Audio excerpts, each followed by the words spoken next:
All right. Hi, everyone. My name is Adiana Sen. Hi, I'm Lulua. And for the Make U of T 2021 Makeathon, our project was the TOU Stress Ball.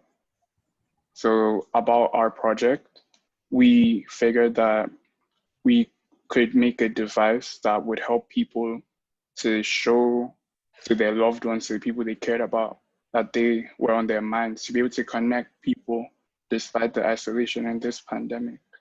And just to, yes, show someone that you're being thought of, that you're not facing this alone.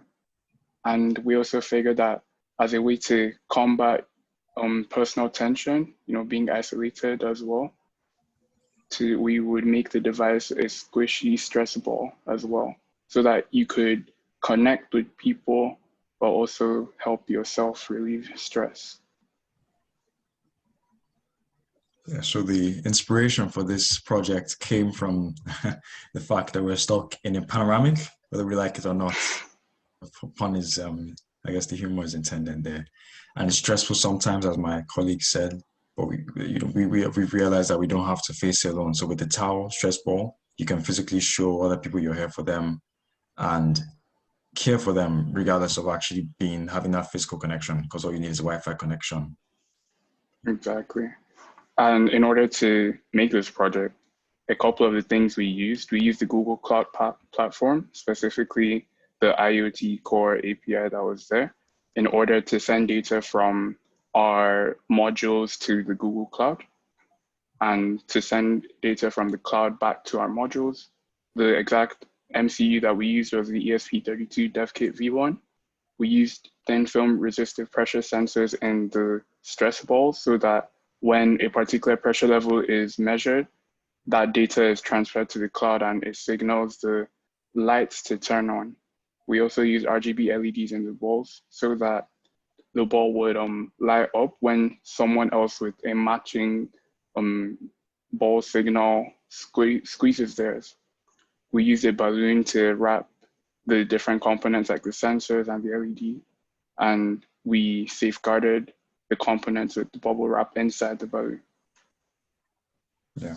So here, this is what we had before. That's I guess the thing you can see back there is the thin film force resistor. So that's actually what's acting like a pressure resistor in the small ball. I have the demonstration here, but I'm just going to explain this a bit. And then we have the RGB LED there. It's connected by some wires. So basically, that circuit is just going to turn on the LED based on a signal, which the signal is like a human being or someone pressing that thin film resistor. So this is the final product we have here. So if you can look at it, it's sort of glows as well. This is just it glowing, just to give you an example of like how it actually worked. So it's connected to the ESP32, which is connected to my laptop, and based on the signal from the ESP32, the code, this is just making it glow. This is what we had before actually getting to the final product. All right, so I guess here we also have a video of where we were testing out the RGB LED, and what we basically did there was just put that part with the prototype of the pressure sensor that was shown in the previous slide. We combined that on a smaller breadboard. We wrapped it in bubble wrap and we put it in the balloon to make the stress ball. Yeah, so we faced a lot of challenges. The first one was because the order we got from DigiKeys, we ordered some stuff from DigiKeys, some items, and the unfortunate did not come. So that was really, really stressful for us. We eventually had to order from Amazon because we were Prime members to get like priority shipping 2 days before the deadline. So it was a really big crunch. And secondly, the boards weren't connected to the Wi-Fi, and that was a big pain. But we were able to tackle that by just using our mobile phones as mobile hotspots to serve for the Wi-Fi and using the Wi-Fi MQTT protocol, because that's the protocol we used for the Wi-Fi connectivity. And yeah, some parts were also dysfunctional, so we had to improvise with that. Yeah, and I think it's also important to say what we're proud of. We are proud that in the face of this pandemic, in the face of not being able to get parts, in the face of just working on this in different areas, we were able to keep pushing and actually try and prototype something that we believed would have an impact.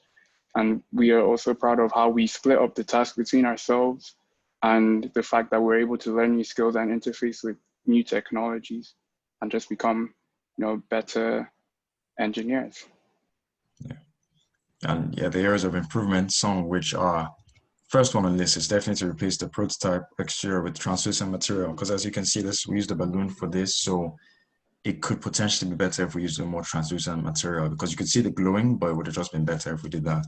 And we also like to make the stress ball wireless, as well as use a stand for the wireless charger. And lastly, we'd like to implement group session functionality, so that one can interact with more than one person at a time. So you can squeeze a ball and multiple people will get the signal and their balls will glow up. Yeah. And thank you, everyone. Thank you for having us.